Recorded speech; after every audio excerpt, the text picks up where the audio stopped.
Hey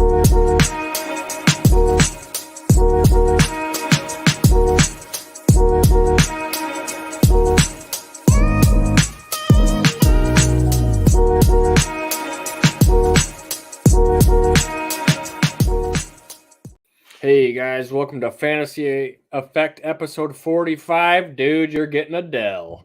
All right, we're brought to you by Dynasty Theory in partnership with Dynasty Daddy, and as always, Fantasy Football Infinity. Jay and Holler are with me tonight. How's it going, guys?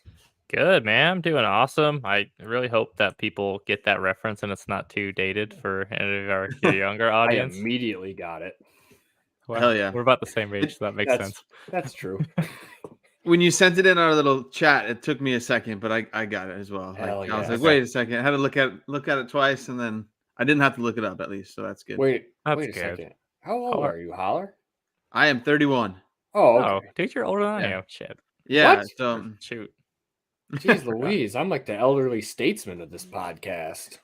Grandpa Ron. To be fair, I'm 30, so I don't think it's like Yeah. that much. It's not that far away, but I feel like I'm the elderly statesman now. Anyway, should we We can call you Grandpa. pop right into the news? Yeah, we can call me Grandpa if you want. Yeah. The news. Okay, so we got the Rams signing Carson Wentz. You guys think this is bad for Stafford, or is this more about the old backup Brett Rippon? Initially I thought it was about Stafford, but I think in thinking about it more, I think it's more just that Rippon was horrendous, and they need some semblance of like a professional in case some Stafford either does suffer kind of like a setback or if he gets hurt again more seriously. I am 100% with you. Like, I watched some of that game, and Rippon, I don't know how he had the job beforehand. But honestly, the Rams always have some kind of horrendous backup. So I feel like they always pick up the worst backups. And then, like, last year, they brought in Baker. I never even thought about Wentz coming in, but it makes sense after them getting Baker last year. And so I don't know why they start out with such a bad backup. They should just be trying to get that in the beginning of the year, you know? Baker played fine, to be fair. Yeah. Yeah, He did. He really did. He came in swimmingly in that game, and kind of. I would guess that there's always a crappy backup because Matthew Stafford's your quarterback. There's not much need to have a competent backup until, especially with the season that the Rams expected to have.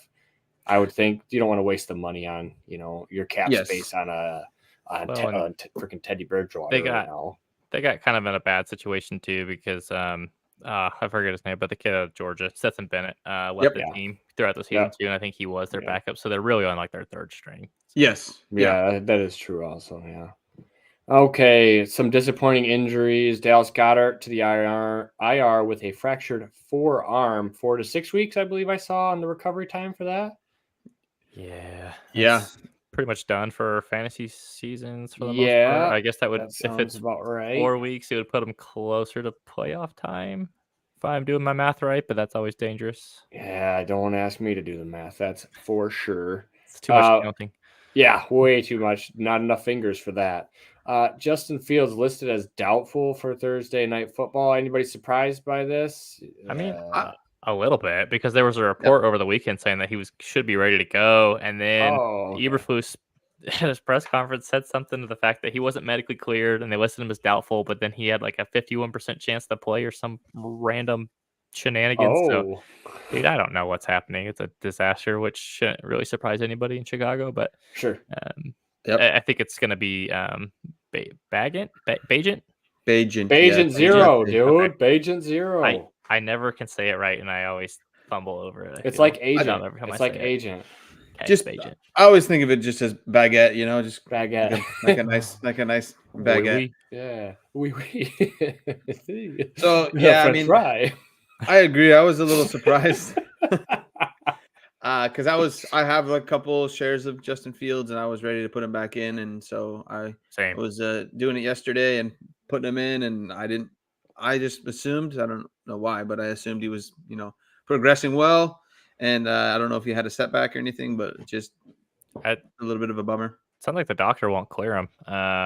Which is probably not great. But I mean, the biggest problem is too is that like now your DJ Moore shares are also, you have to wrestle with that. Do you want to do that again? On the flip side, it's probably good for Cole Kmet because he's been Bagent's go-to boy. So top dog, yeah. He had 2 years too last late. week. He had an amazing catch.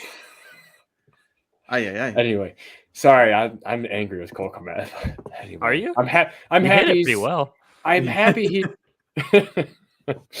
I'm happy he's succeeding now, but you couldn't have done it, 2 years ago when I was talking about Cole Kmet. You jerk. Okay. So we wanted to talk rebuild or targets. Holler, you want to start us off? Yeah, so since we were talking about Dallas Goedert, I actually acquired a Dallas Goedert share today on a rebuilder. I'm like in 9th place, and I have some solid wide receivers. So but I don't really have any running backs, or my quarterbacks are all messed up. I have Kirk Cousins and Aaron Rodgers. Mm-hmm. So there puts you in the red zone, the Achilles club. So what I sent away was Scary Terry McLaurin, and Raheem Mostert for Goddard, and a 24 second, and that second is most likely late. So I didn't feel too bad about it. I like Goddard. It's a tight end premium 1.0. So 1 additional points for the tight ends. So 2. Okay. So that's kind of what, two total points. So that's kind of what made me put it over the top there for getting Goddard. And then a couple other guys I just talked about was Kirk Cousins. I think he's really cheap right now because a lot of people are probably out on him. But I think I saw some news, I think maybe earlier this last week, that the Vikings would like to re-sign him, and I'm sure they will. And I think we talked about it last week, but he's not too much of a mobile quarterback, so I would assume he is going to start next year. Maybe miss a game or two, but I would assume he's going to start at the beginning of next year. And if you're going to play with those weapons, he's going to help you. And then another guy that's injured, Anthony Richardson. Again, I've acquired one of him as well. And then basically picks. Try to get as many picks as you can if you're rebuilding. One person I put on there that I'm like going back and forth is Tajay Spears, because you want to get points off your team, so you're a little worried about because he's going to have some spike games for sure, just the way Tennessee is. But I do think they're going to move on from Derrick Henry, and so I believe Tajay Spears is going to be. I don't think he's going to be the number 1 running back. I think he's going to be always like a 1B or 1A, type of guy. But he does catch the ball well, and he can break it for a big run. So I think he's always just going to be a solid play. That's fair. That's not necessarily a bad thing either, too, because it's like 28 out of the 32 backfields are 1A, 1B guys at this point in NFL anyway. So I like Spears quite a bit, and I think he's a guy too that, like, when you're kind of a perfect candidate for rebuilding teams where a guy's value is more likely to go up than it is to go down. I think he fits that perfectly. Going back to the Goddard trade a little bit, it feels a little light for Scary Terry. Mostert, I think, is fine for with a 24 second. I don't know. I feel like I would wanted to get a small piece, but I feel like the trade's fine overall. It just felt a little light, but. Yeah, I totally get it. I think people are worried about. He throws the ball a ton, and he's got an average of close to 300 yards per game, and so I think most people are just worried about Sam Howell with Scary Terry. And he's been really well. And then I think Terry had a bad game last week, so I think that's kind of also what hurt. He was all right last week. I was okay with it. I have a couple other good wide receivers on that team, so I felt like it was all right. In the end, I needed a tight end badly. Sure, I like it. I think you can get similar. Terry's hard to move. Yes, especially for nice things. Yeah, like Goddard. Why can we have nice things? I did try to trade him because we're talking about rebuilding, and he's a prime guy to move off. I feel like in a rebuild, and so I tried to get a first for him, but I got shut down. And I also tried to get Tajay Spears. So I feel like Terry McLaurin is always his value. It doesn't make sense to me for his production ever. It's kind of like that DJ Moore thing where you just think he'll do it eventually, but he doesn't really do it and never consistently. McLaurin and right. That's a really That's hurtful. Well, Amari Cooper's so much better than Terry McLaurin. He is, no, but I mean, like value perspective wise, like yes. Okay, Amari Cooper doesn't buy you nice things either. Like he can produce all the time, but Cooper at least gives you solid production. Yeah, where McLaurin leaves you disappointed a lot when you put him in his lineup. At least correct. In my experience. Amari had some good quarterbacks till he went to Cleveland, but that's neither here nor there. I mean, he put Derek Carr, so that's what I'm saying. Derek Carr is heyday, dude. Yeah. Anyway, McSpanky, you want to hit us with yours? Yeah. So I mean, Holler kind of touched on a little bit, but basically just injured players. Nothing like too specific. I put Mike Williams there because you can get it for pretty cheap, like a late second or like an early third. Honestly, would probably get the deal done for Mike Williams. But the guy I want to talk about was Tank Dell. I mean, we made a whole episode on him. I feel like we need to talk about him a little bit. Yeah. So I looked at. I was curious what his trade value was. So I looked at a trade that got done just today, actually. Someone sent Tank Dell plus a 24-second. I have no context on where that was. Let's just assume mid for Michael Pittman. What do you guys think? I thought. Yeah. Wait, it was Tank in the second for Michael Pittman. Yeah. Okay. Yeah, I'll just take Tank. Like a smash-a-rooney. Yeah. And then let's play a little game here. Zay Flowers or Tank Dell? Ooh, Zay. Yeah, give me Zay. Okay. Kyle Pitts or Tank Dell? Whoa. That must have been a trade. And is it 2 PPR? Yeah, let's assume 2 PPR. Man. Doesn't matter. He doesn't catch the ball.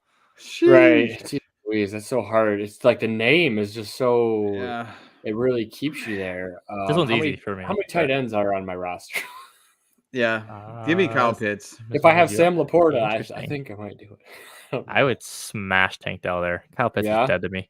Okay. Debo or Tank Dell? Tank Dell. Oof. Yeah, you can probably get nicer things with Tank. Debo's kind of go ahead. McLaurin or Tank Dell? Ooh, McLaurin for me. This is hard. It is. These are some very tough ones, man. Because I mean, Tank was going in the third of rookie drafts, and now he's out here producing. CJ Stroud wanted him there, and he's doing everything that they want him to. The only thing that concerns me with Tank's future is upgrades coming to that wide receiver core outside of him. One argument I can make though is he's neat. I know a lot of people don't like Nico, but Nico was kind of the guy the last couple of weeks, and then I think maybe the last 2 weeks now, Tank has kind of produced well. So I obviously if they get somebody like out of the draft, they're probably going to be better than Nico, but he is out producing Nico for sure. I think though the thing to remember is that if they do take a guy like Tank's going to play in the slot, they're probably going to get a replacement for probably Brandon Cooks or Robert Woods. Robert Woods, Like, too many old washed up vets playing in Houston. I got mixed up. But anyway, so I just pulled up FantasyCalc. All those guys that we just talked about are listed directly ahead of Tank Dell. So I think he's probably in the right range, and I think I feel like he's one on a rebuild and a contender. I think he's a target for either side there. But Wes, I think the Texans' like target leader is Nico right now, just because Nico's had some huge games. And also, Tank missed a game. Yeah, he did miss a game. What I was just gonna say. Yep, I'll pull it up here. We can. I was just gonna say we'll pull that up. But one argument I can make though is I feel like Tank down the stretch, Tank's going to do really well. So those points might hurt you on a rebuild is my only thing. And Tank Dell right now, as you can see, he is getting some good return. So maybe you get picks instead of those players that we just talked about. Also, if you were somebody, I know Spanky, you don't like Pitts. If you do like Pitts that's a crazy, in my opinion, that's a crazy return for somebody you got in the late second as a high versus maybe the third of a 24 rookie draft, right? The only thing that's crazy is you're getting rid of a player who scores points for one who doesn't. But I got you. I totally get it. I don't know. I totally get it. Coming from though. I don't think Arthur Smith's going to be there. Well, I don't know for sure, but I don't think Arthur Smith's going to be there next year. I think they're going to have a different quarterback. So I I'm not a huge Kyle Pitts guy by no means, but I just feel like, man, that one's crazy. That's fair. I get it. To circle back to the Texans target leaders, so Nico leads the team with 53 targets. Dalton Schultz is second with 47, and Tank's at 43 targets. So he also played one less game, so it's actually fairly even across the top three guys. Yeah. Yeah, definitely. Watch out for Noah Brown showing out. Noah Brown's been just Luis playing lights out. Yeah, he's up there. He's got 20 targets. Well, he's only played in 4 games though. Yeah. So my odd guy that I put in here, that I didn't think I would put in here is Dijon Bijan, because I think you could probably find him maybe with some frustrated owners, and you're looking to have a really big, nice piece there. You get yourself Bijan on a pretty heavy rebuild. You just got a bunch of junk. Throw as many quarters as you can at the thing. I don't know. I would just poke around and see where the frustration levels are. My only thought on that is how many rosters is Bijan on non-rebuilding teams anyways, because he was going the 101, so you probably unless you traded for that pick, like generally speaking, your team probably sucked and you drafted him. True. And so it still sucks. Very true. Because Arthur Smith decided that Jonnu Smith is the way in Atlanta. So yeah, man, Jonnu Smith and Mac Hollins. He gets goal line carries. He takes away targets. I don't understand it. He's a beast. He's a beast. I don't think anybody understands it, to be honest. That's mind blowing. You guys ready to move on to your contender trade targets? Yeah, let's do it. Yes, sir. All right, let's get started, Holler. So we talked about it a little bit already with Pittman. I think down the stretch, he's going to be a pretty solid guy with Minshew Mania. Yeah, so I think that's a good one. And then two running backs that I have. Tony Pollard, I think has better days coming ahead. He's going to get in the end zone. He's gotten, I think I don't know off the top of my head, but there's a large amount of touches without a touchdown. I'm assuming he's going to get in the end zone here some in the next game or two. And then one I think had a really, really nice game last week. One huge break off was Ramondre Stevenson. I can't spell his last name, but that's okay. And so I like him a lot. I think there's a lot of people and he's probably on a lot of contending teams. And so it's probably going to be a hard, but if he's not, I'm sure people are going to want to move off of him. And he honestly, unfortunately, might be a little bit more expensive than you would like. So I think someone that might be a little bit cheaper would be Tony Pollard. And my only thinking is that he's going to be a little more expensive right now is because he had that like 60-yard run last week. So people are like, oh, yes, he's probably back. And so I personally think he's going to be like better down the stretch. Although I think overall the Patriots are, kind of close your eyes and don't watch. But I think they're going to play well, relatively down the stretch. So do you know how many yards Ramondre had outside of that 64-yard run? 20-something probably. 13. Oh, baby. Sorry, 23. I can't math. But yes, math. Hey, I was right. Not great. I think the concerning thing with Ramondre is that he's not getting a lot of volume and the offense is bad. But maybe once Belichick's gone, it'll let people free things up. I'm getting ahead of myself. Belichick might we'll get there. But I got you. But I don't hate those. Yeah, my big one was Tony Pollard for sure because I think there are going to be frustrated people with him because he probably was on contenders and maybe not, and so people are probably frustrated, and so go out and get it. I think I saw Mitch maybe grabbed 1 or 2 shares of him today. He loves Tony Pollard though. He does, yeah. I do too. And then I have him on a bunch of teams, and I'm stubborn, and I'm not. I've never been into Tony Pollard. It's because he's too small for you. Yeah, he is a little bit small for me. You like big boys. I do, unless you're Jahmyr Gibbs. I'll take Jahmyr. All right. It's because he's a lion. It's different. The one I had here was Alvin Kamara. Since he has come back, he has been just an absolute rocket of a player. He's basically the only thing on the offense that's nice. Derek Carr's a check down machine. He's getting just peppered with targets. If it's a full PPR league, Like, I would pretty confidently send if you are like, let's say you have like a top like 3, maybe like a 4 team. I would pretty confidently send my 24 first for Alvin Kamara and just let him just help me get to the championship run. Let him work. Plus, I think he's still under contract for another like year or two. Like, I know he's a little bit older, but like I still think it's not like you're sending away your first for like 6 weeks of a guy and then dust, right? I think he's still got another at least one more good year out of him. Let's see. I'm trying to figure out when the date was, but in our Fantasy Effect Listener League 3, me and Spanky did a trade a couple weeks ago. I am contending. I had a really bad week last week. We're just not going to worry about that little guy. But I sent Kyren Williams and a 24 second for Alvin Kamara.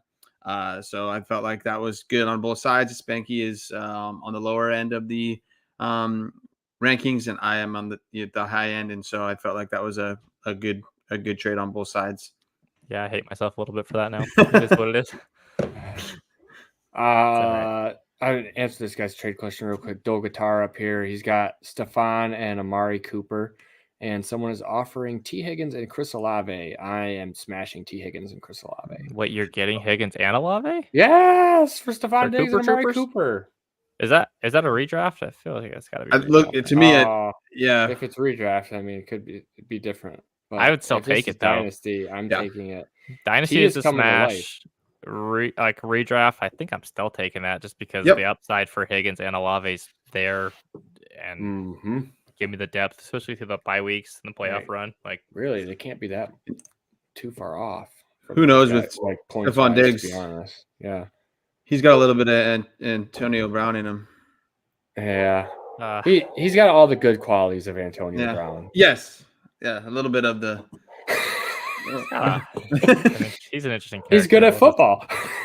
I don't know. It's probably where the good qualities are, I think. Okay, so I had Derrick Henry on here. I don't really know how much Zach Moss is doing anymore, but you could probably get him tossed in here. And also, I think Aaron Jones is coming to life a little bit. Much like what Holler was saying with Ramondre, he's kind of the only thing in town in Green Bay that's at least consistent, and you can count on he's going to have his touches for sure.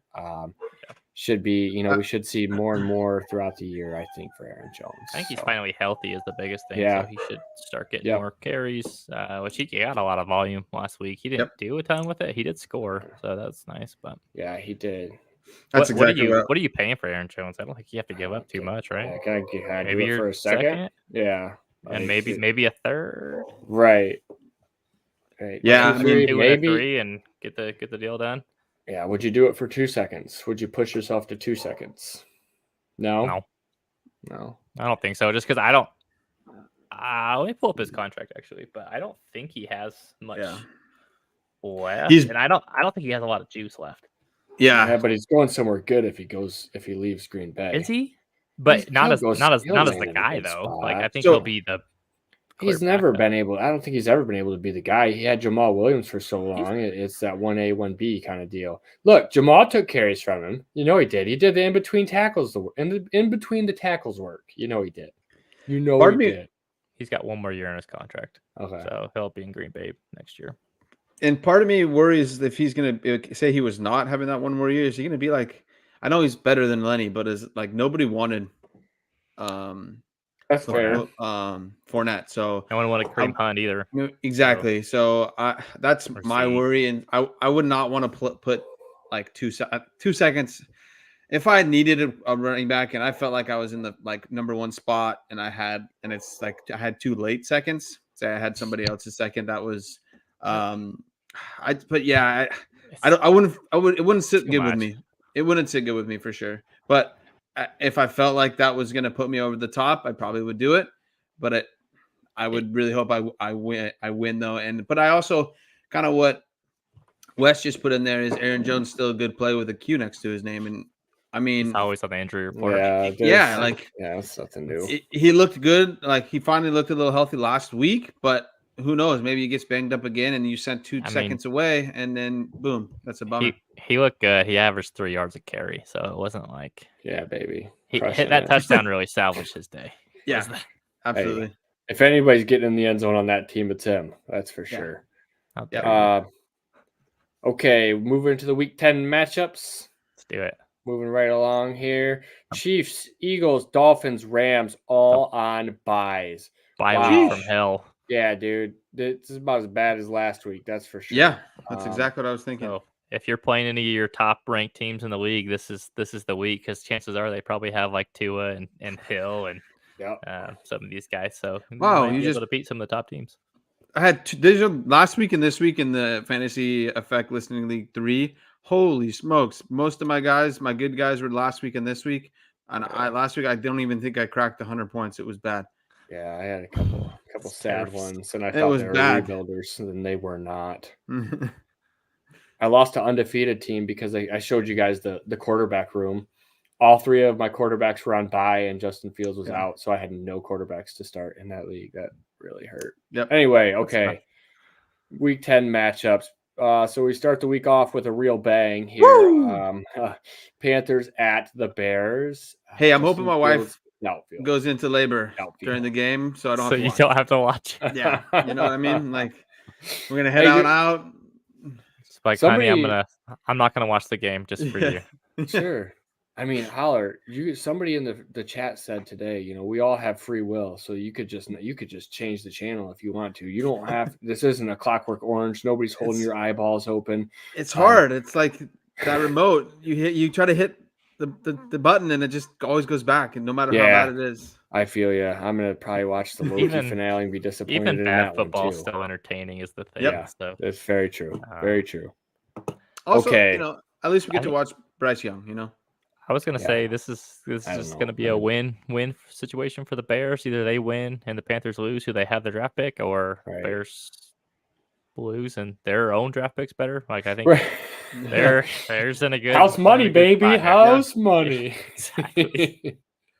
So one thing I wanted to bring up though is like one disappointing person I would say big I think for a ton of people is Miles Sanders. Like what is going on? Well, I don't know if he's just basically. Right. And I don't know if it's part of it because he got hurt and then Chuba played well. Just is he playing really bad? I mean, it's just tough because I know he was somebody that I think even like JB was in on him and I was in on him a lot, and I just felt like he had a really good price, and then boom, He went from playing behind one of the best offensive lines in football to one of the worst, and he doesn't have the juice. And I don't think he wasn't getting as many like targets and like checkdowns as we were kind of hoping. I think that was what was kind of going to save his value, and it just didn't pan out. So that was sometimes we miss, and that was definitely a miss. Oh yeah, big miss on me. Michael Jordan needs to let him borrow some of his juice. Yeah. Oh, yeah. That's a Space Jam reference. Yeah. Okay. I didn't get the reference. You gotta get in that. You haven't seen Space Jam? Is that what you're saying? I've seen Space Jam. I remember at halftime he gives that rousing speech, and then Bugs Bunny goes and writes Michael's secret juice or something on the water bottle, and they all pass it around, and Donald Duck gets the fake muscles and everything. Yeah. I just remember Bill Murray was there too. Yeah, he was. Bill Murray. Michael, you think I could get into the league? It sounds like me talking to a pro. You think I could get in there? Hey, all right. Let's move on. Colts at Patriots. The early word is if Bill Belichick doesn't come home with a win, he might as well not come home at all. Yeah, I think this is a tough matchup for Minshew. Bill Belichick, could be coaching for his job here. That's pretty bright mind on the defensive side, and it's Minshew who is prone to some turnovers. So I think they're going to trick old Minshew mania a little bit there. But with what? Their whole team's injured. They don't have anything to trick anybody with. And then you gotta trust his defenses, man. You gotta trust his defense. I know, but it's all year. They've been bad. I know. Yeah, and it's hard when you have some of your best players out, and then is it JC Jackson, and JC Jackson's got trip either mentally injured, so he's not going. Yeah. So it's like what is going on? for context, the Patriots have given up the 5th most points in the league this year. So no big deal. Those days of the Belichick defenses are. I'm telling you, he's gonna trick Life comes at you Minshew. fast. It does. Yeah, but Minshew always throws interceptions. Doesn't matter which defense it is. So I think, it might with this one. Fair. Oh, that's true. Yeah, that's fair. Okay, so what do you guys think about Jonathan Taylor's future? Do you think that he's just getting worked back into this offense, or do you think that Shane Steichen is kind of bringing along that Philadelphia Eagles backfield by committee? We're going to split up the touches. We don't want anybody getting hurt. We want all our guys healthy all the time. Maybe a little bit of both. And honestly, one thing I would say is like when Zach Moss gets the ball, he's been. It's hard to keep the ball out of his hands because he's been really good, right? And so I think they want to keep JT fresh. I think their team can be really, really good next year when Anthony Richardson comes back. And if they, I think they're kind of on the fence of like, hey, should we lose more games? Like I saw one. This is on Twitter, so I doubt like it's anything true, but like. There's always true. Yes, but they're like in maybe I think 4th or 5th pick spot, and they're saying how cool it would be if Marvin Harrison Jr. went there. But who knows, right? Like if Irsay has the option, I don't think that man can help himself. No, his dad was a Hall of Famer for the dude. Like he's just gonna be like, it doesn't matter. It doesn't matter what a roster is right now. 13. Right now. Okay, you can't get him at 13. That's for sure. Yeah. Okay, so that's out the window, right? I think that was maybe.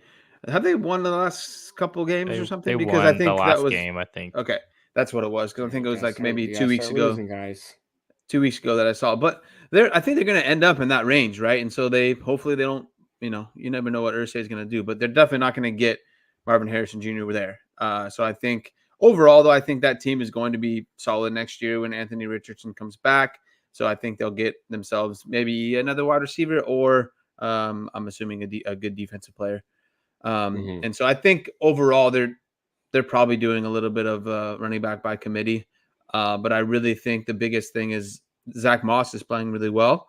And then JT is just I think they're easing him back in. Yeah. He's trying to get his legs underneath him, man. I think, it takes a few minutes. We're at the midway point in the season, I think some dudes have been out there a little bit longer. It's just a little bit more concerning because how many games of JT now is it? I think 5, right? 5? Yeah. He hasn't looked overly great in any of them. Yeah. I guess that game against New Orleans, he looked pretty good. But... Hopefully he returns. Yeah. Move on to the Browns at Ravens. You think this Browns elite defense can slow down Lamar and the Ravens right now? I don't know, man. Like the Ravens they're just really good, but nothing about them is like sexy or like fun to watch, but they're just good. They have a good defense themselves. So yes, they do. You give me the Ravens as the Super Bowl champs right now. Wow. That's it. Yeah, I'll take it right now. That defense is legit. Roquan and freaking Patrick Queen. Like, nobody else has linebackers like that right now. And then Jadeveon Clowney is out there wearing number 24. Like, gross. Crazy. Right? It's pretty wild that Clowney's wearing 24. But, dude, like, this dude's like a rotational pass rusher for the Baltimore Ravens. Like, they needed any more ammo on that defense. Anyway, let's move into the fantasy relevant kind of things about this. You guys got any interest in Keaton Mitchell? He played 18% of the snaps, only had 9 carries, but he had, 138 yards and a touchdown on that. Yeah, but I mean, so I looked into that a little bit. So he had a run of 60 yards and a run of 40 yards. So, like, 100 of his 139 yards came on 2 carries, which, now granted, good for him that he was able to do that. But sure. I think the bigger thing here is that inside the 5 carries are where running backs are going to get more consistent value, and the Gus Bus has 8 of those on the year. Lamar has 4. Justice Hill had 3, and J.K. Dobbins had 1. Keaton Mitchell has yet to get any of those inside the 5 carries. So not to say that Keaton Mitchell can't be fantasy relevant, but it's going to be harder for him. And he's only been getting about 1 target a game. So he's not going to get to the passing work. He's not getting goal line work. So he's going to have to basically, you're counting on him consistently getting goal line carries, which I think they're not going to take that away from Gus or Lamar. Yeah. I think he's at best, he's a third option to get those carries. So he's fine. I wouldn't be banking on him to like save your team.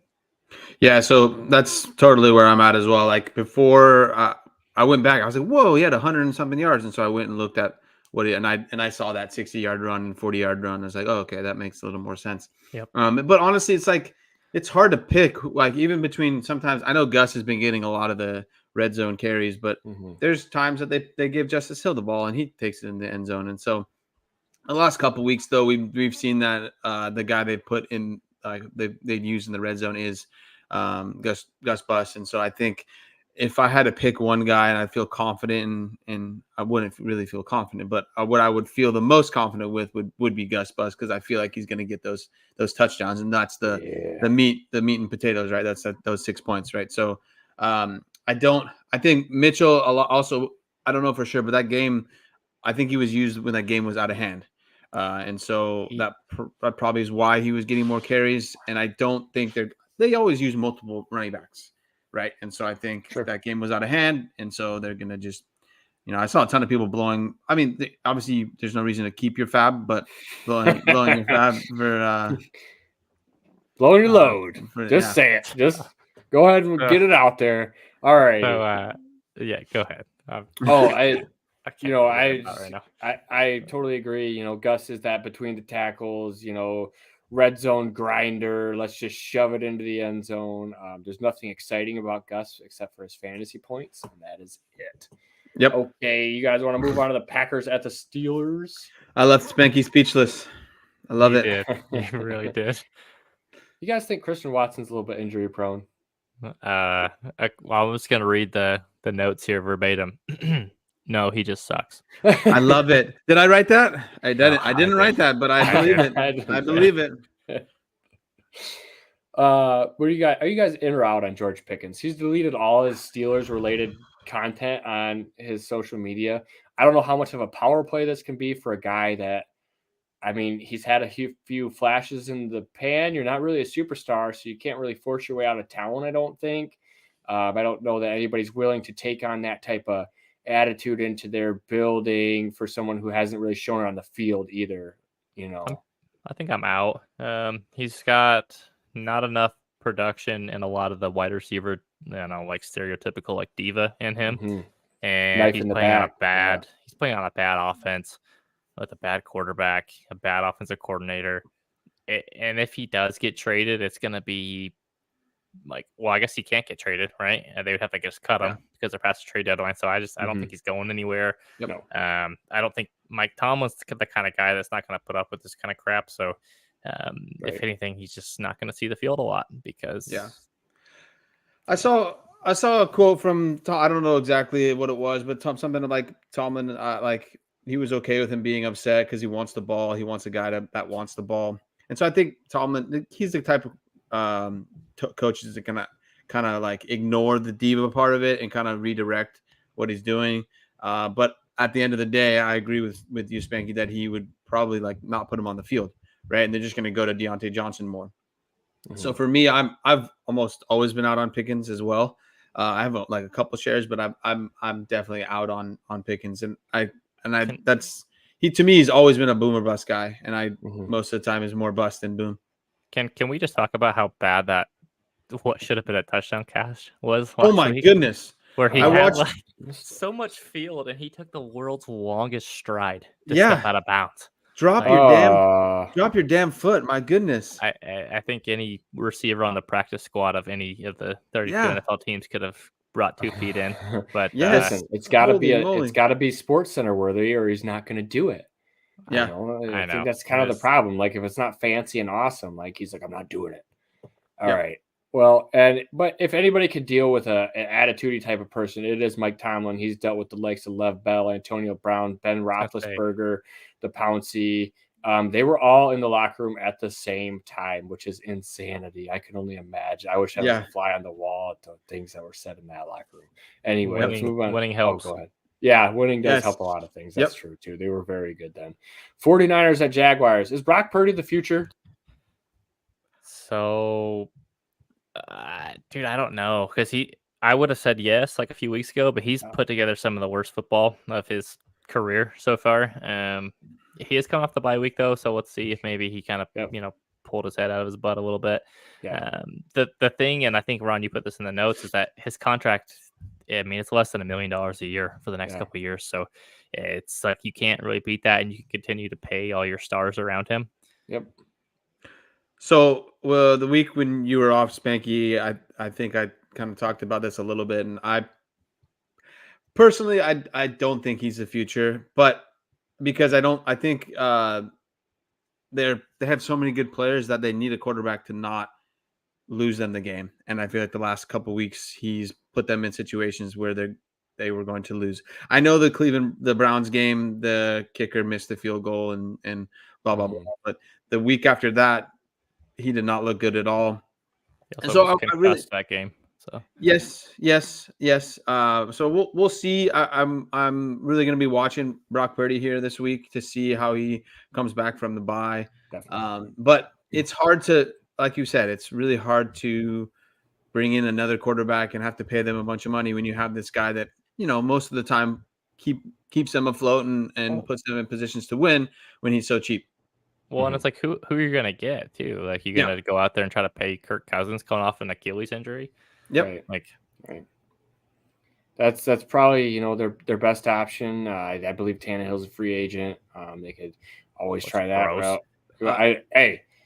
Brock Purdy, if we're gonna look cheap, yeah, probably. But Purdy I think he's showing his stripes out there a little bit with some of the wild gunslinger stuff. And if you don't have a strong arm like Patrick Mahomes, the gunslinger thing doesn't really work all the time for you. Yeah. Okay. Anything important about the Jaguars? There's been a lot of talk about Trevor Lawrence in the Discord and his statistical backing and his value, because he's pretty much Mac Jones' quarterback at this point, right? Okay, so I saw that. That was because if you take out Mac Jones's first year and Trevor Lawrence's first year, it's not even close. And let's not forget that Trevor Lawrence's rookie year, he was dealing with Urban Meyer, and that was a disaster. Mac Jones has not looked anything like competent since his first year. So while the numbers of their total career are very similar, more relevantly, their last 2 years are like night and day different. That's not even close. Sure. Trevor's winning game. So. Oh yeah, that's what I was just gonna say. They're on sneakily on a 5-game win streak right now. In the last 5 games, they beat the Falcons, blah blah blah, whatever. Then they beat the Bills. That was obviously that game was in London though. They beat the Colts, the Saints, and the and the Steelers. So they beat some solid teams. Good. And so I think this game is going to be pretty darn good. And I kind of overlooked some of the stuff that in the Discord they were talking with, Trevor Lawrence and Mac Jones, just because, like we just said, Trevor Lawrence wins games. Obviously, the offenses are a lot different. Trevor Lawrence has some targets. There are some wide receivers to throw at, but to me, he's the better quarterback. It's easy. Kind of, but it's not like Christian Kirk and Calvin Ridley are like the elite wide receivers in the league either. Like, I think he could do good, and he makes them look better. Upgrade, yeah. I think that's exactly what it is. I think he's making these guys. I think he's elevating these wide receivers to where they can be elevated to. I think is what we're seeing. Another one, Evan Ingram, like he was dead in the water, and then he went with Trevor Lawrence, and he's like a tight end, top 8 tight end. I think exactly. So I think, to me, there's more to the story than the numbers. And I think a lot of it was satire, right? But I think there's always more to just the numbers. And I think we talked about it already, but I think over the last year and a half, Trevor Lawrence has been way, way better than Mac Jones. Yeah, he's got those flowing locks too. Saints at Vikings. Will Josh Dobbs have more success this weekend? And is Taysom Hill the best weapon on the Saints? Yes to Dobbs, no to Taysom Hill. Yeah. So it's Taysom Hill is weird to me. Like, I agree 100%. It's Alvin Kamara, but they just love using him, right? And so I wouldn't say he's the best weapon, but he sometimes is the best weapon in the red zone, just because they give him the ball so much. But I the ball out of Derek Carr's hand. Yeah. Yep. Exactly. But I would, if I, had to pick a weapon that is best, it's Alvin Kamara. But those coaches love Taysom Hill. right? And so they're going to put him in positions to score points. And the last couple of games, it's been hard for him to stay out of lineups. He's throwing them. He's running them in. The tight end 2 over the last 5 weeks. Crazy. Yeah, yep. Man. Yeah, well, he gets to play all the positions, so he gets the bonus, benefit of all the points. You just keep throwing him in there, man. He's on a heater. Just let that ride. Yeah, man. They've got to. Honestly, I thought about putting him on the contending trade targets, right? Sure.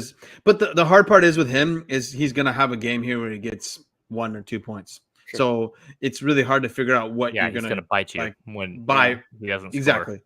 Exactly. Yeah, that's very true. Very true. Justin Jefferson, not likely this week. Do you think we'll see him next week? I think so. Hopefully. Is he available to start like the 21-day practice window? I believe they've activated him in the 21-day window. Yeah, I think they have too, because they kind of talked about if he maybe could play this week. I think that's just hearsay, but I think it seems like the last week they opened it up. Yeah. Okay. I think I saw doubtful on this week. I think they're still going to slow play it with him. They're still in the playoff hunt as of now. Crazy, right? Yeah, dude. Oh my god. They are. I can't believe it. What about Josh Dobbs though? My goodness. Yeah, dude. That guy's awesome. That's what being a rocket scientist will do for you, man. Yeah. You just go out there, be rocket scientists, kids. Yep. And then you could be a NFL quarterback. That's all you need. Yeah.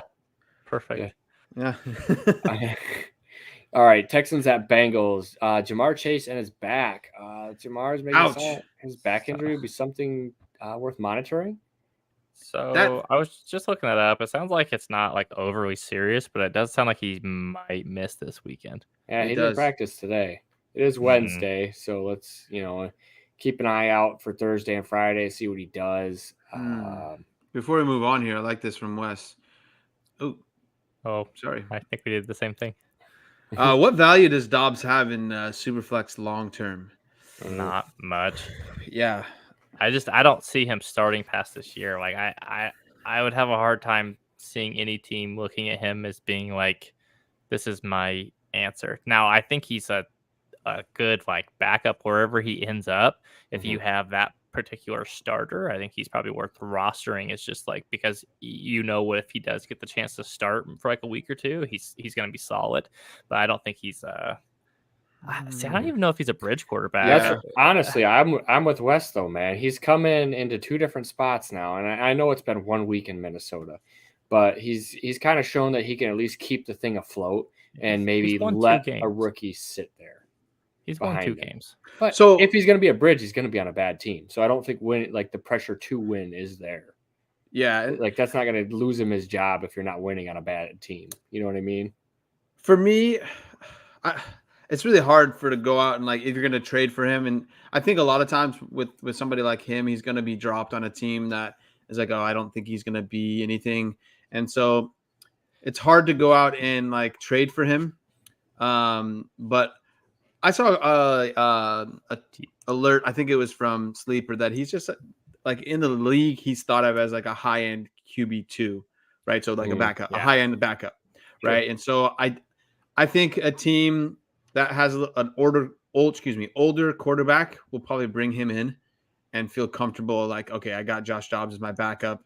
And so somebody, for example, I don't know anything with his contract or whatever, but the Jets kind of comes up to mind, right? Because they're going to have Aaron Rodgers next year, and their team is good. Their defense is really good, and they see what Josh Dobbs is doing.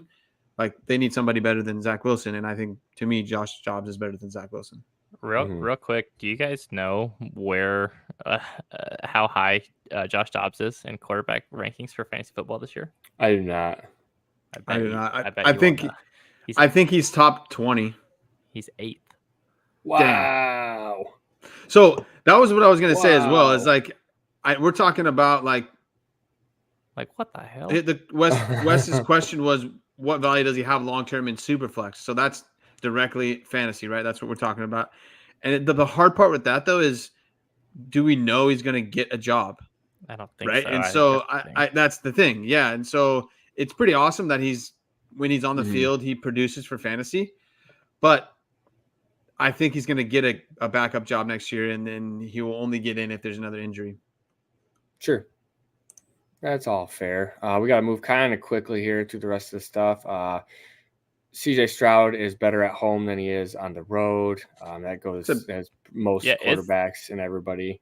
But it's pretty drastic. Like, real quick, I threw these stats together because I was just kind of curious. So he's played 4 games on the road and 4 at home.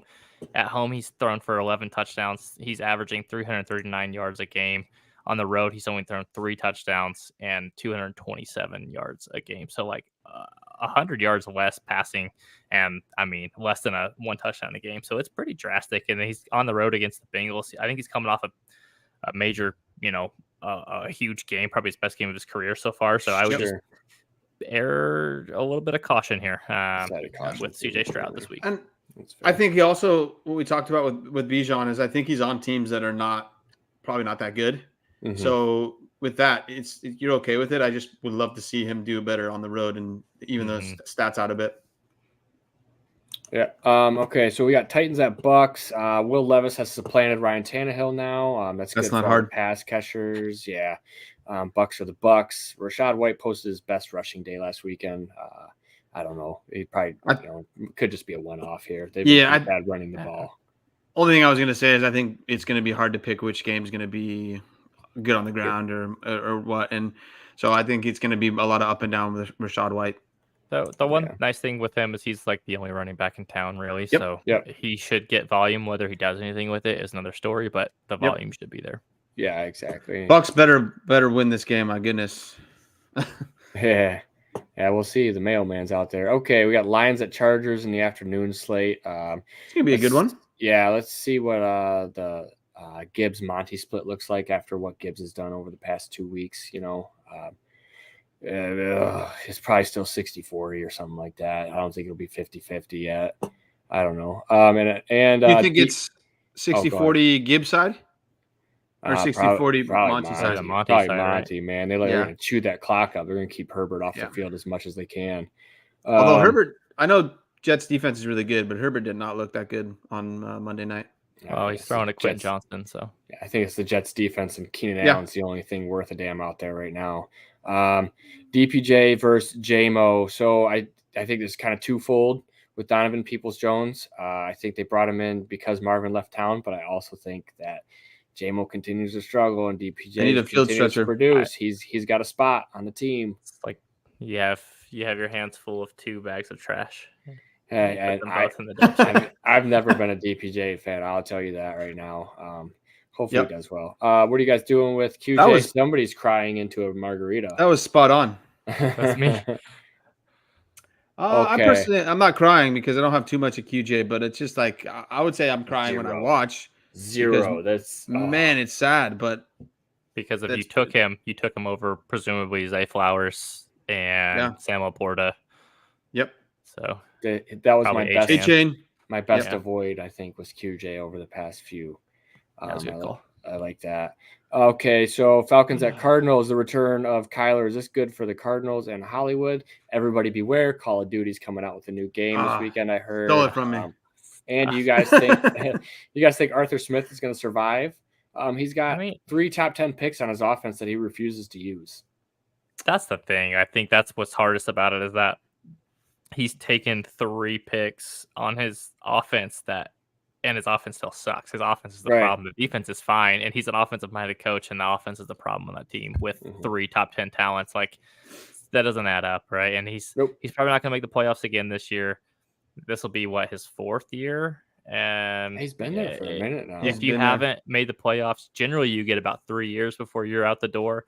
They gave him an extra one. I can't imagine him staying long term. I agree. Do you guys think since he shaved his mustache, anything changes? Nope. Me either. Nope. I really hope he gets I just hope they move on from him. Because there's a lot of obviously they need a quarterback, but there's a lot of potential with that offense, and it's hard to watch. Yeah, definitely tough to watch. Random dudes out there when you have the draft picks they've invested. Yeah. Giants at Cowboys. What are you going to do with Saquon? I mean, he's the only living, breathing thing on that offense right now. It's going to be tough sledding for him. you have to start him, right? Yeah. Like, Yeah. if you have him, like you can't bench him, but it's gonna be ugly. The over under in that game is at like 38.5, with the Cowboys as a 16.5 point favorite. So that gives the Giants an implied 11 points scored. So yeah, you're really hoping Saquon gets that touchdown if they do in fact score one. 11. Man, they got gross. They got nobody other than Yeah, 11 it does feel does. high. I mean, Tommy DeVito's their starting quarterback, so Danny he was DeVito, bad in baby. college. So Let's go, Danny. Micah Parsons coming off the corner. So have fun. Have fun. Okay, Commanders at Seahawks. Kenneth is losing some touches here to Charbonnet over the past couple weeks. You guys put in here, it's game script dependent. You know, I think possibly there possibly could be some a little bit of the splitting. We're getting to that midpoint in the year. You know, a lot of carries are racking up on old Kenneth's legs there. So we'll see. I'm a big Charbs guy, and I think last week was a fluke. Like that game was out of hand. The Seahawks played like garbage. And so like I'm a big Charbs guy, but Kenneth Walker is the better running back. And so I think this will even out, right? And I think they're gonna keep using Charbonnet, but when the game is in hand, they're still competing in a game. I think they're gonna end up going. I could be wrong, but I think they're gonna end up going to Kenneth Walker. I think so too. I think more had more to do with the last two defenses they played with the Ravens and the Browns, who were probably two of the better, like I don't know, like 5-6 defenses in the league. Yeah, so I wouldn't. It's just a rough stretch, and Geno Smith played like garbage those last 2 weeks too. So like I wouldn't 2 top 5 defenses. Too much stock in it. We'll see if it continues this week against the Commanders, then I'm gonna be a little worried. But sure. Return of Jahan Dotson. Yeah, back to life. Is that with Curtis Samuel out? I mean a little bit, but also he's starting to come alive a little bit. He's had 2 touchdowns in the last 3 weeks. He's 8.5 targets a game basically. He went over 100 yards once. Like he's finally he's arisen from the dead. So hopefully he can continue that. From the ashes. And somehow they throw the ball a ton. Unfortunately, my boy B Rob has been meh. So I think they got. They told you he was meh. That's his they got name. to throw the ball a ton. Yeah, I mean. Hey, I got a couple games out of him, so we're good. Yeah, man. He's Jamal Williams, dude. Like, I think he's fine. I think he's a fine running back, but that's it. Like, he's. Yep. And I think that Sam Howell will continue to find Dotson. I'm hoping that Scary Terry will get into it a little bit more. And last week was a fluke. Yeah. Move on to the Jets at Raiders. Somebody put will anybody be able? Out? Yeah, dude. Oh my goodness. Because Antonio Pierce, if they win, they're gonna like show the locker room again. The locker room will be the most exciting thing. Like whatever Max Crosby says as a Raiders fan. It's just lovely. You're having a great time. But Who do you want, Caleb or Drake May? Right now. But no, I want Caleb Williams. You want Caleb? He's a better talent. He just is surrounded by a dumpster at USC. Honestly, I think we won't get into it too much, but I think what's his name is not the best coach. Lincoln Riley? Yeah. His defenses are always terrible. They've always USC's always done this where they get a bunch of skill talent, but they don't recruit anybody on offensive lines, and then they suffer and they get pushed around. So nothing new. Real quick here, do we think you said will anybody be able to score in this game? I think it's going to be pretty low scoring because both have solid defenses. What do we think of Josh Jacobs? He had 2 touchdowns last week. He ran the ball like 34 times. Yeah. Finally. Goodness gracious. Let's get it. It's like rocket science. 13-10.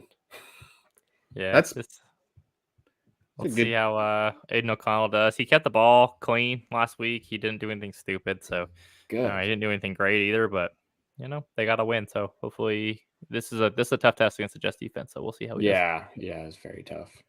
Monday Night Football, Broncos at Bills. Has Dalton Kincaid's season fallen upon us? It has begun. Sure.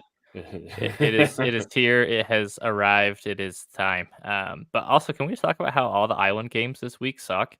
Like, oh my gosh, so bad. This is by far the best one, and it's not even good. So I think the Bills. I wish I would have kept this graphic I saw, but the Bills are struggling overall. like 5-4. They're 5-4, but 3 of the games they should have, or maybe it was 2 of them they should have lost because of. A lot of people could probably argue this because of pass interference calls. I think it was the one against the Giants. I can't remember who it was, but so there probably would be what you said 5-3, so that would be 3-5. So I honestly think this is going to probably be a better game than we think, or closer than we think. I don't know what better is the right term, but closer than we think. Yeah, it could be very close. Sean Payton's a smart guy. Things are He turning around. or did Drew Brees just prop him up like how Tom Brady helped Bill Belichick? So is what's symbiotic relationship? Who's that? Yeah. Sean Payton? Oh yeah. I was saying. Listen, you guys want to get in a 2-minute drive? Let's do it. Okay, so I could only find 2 underdogs this weekend. And I'm taking the Vikings over the Saints and the Cardinals over the Falcons. Wow, you're going with, even though Call of Duty's coming out, you're going with Kyler Murray, huh? Yeah, listen, Arthur Smith is the reason I'm going with the Cardinals. Dude, I love it. That's fair. What I was going to say on mine and was basically just take a look at your rosters. The ones that are playoff teams, like fringe playoff teams, don't sell your soul to try to get into the playoffs and win a championship. I've done that and it really bites come draft season. So just sit tight. Sometimes just be honest with yourself. Like if it's not going to happen, it's not going to happen. Don't sell your soul to try to get one player when you're really like 3 players away. Yep, it's like a swift kick of the nuts. If you're going to pass away trade away some of those things and you miss the playoffs, that's such a bummer. Sure. What I was going to say is hopefully next Wednesday I will be officially a dad. So we'll see here. You're already officially a dad, Howard. Yeah, that's true. You're just waiting on that. You're just waiting on the delivery. Pretty sure the comments people call you daddy. Yeah, that's right. Yeah, they do. Yeah, they do. Sorry. All right. On that note, let's get out of here. Perfect.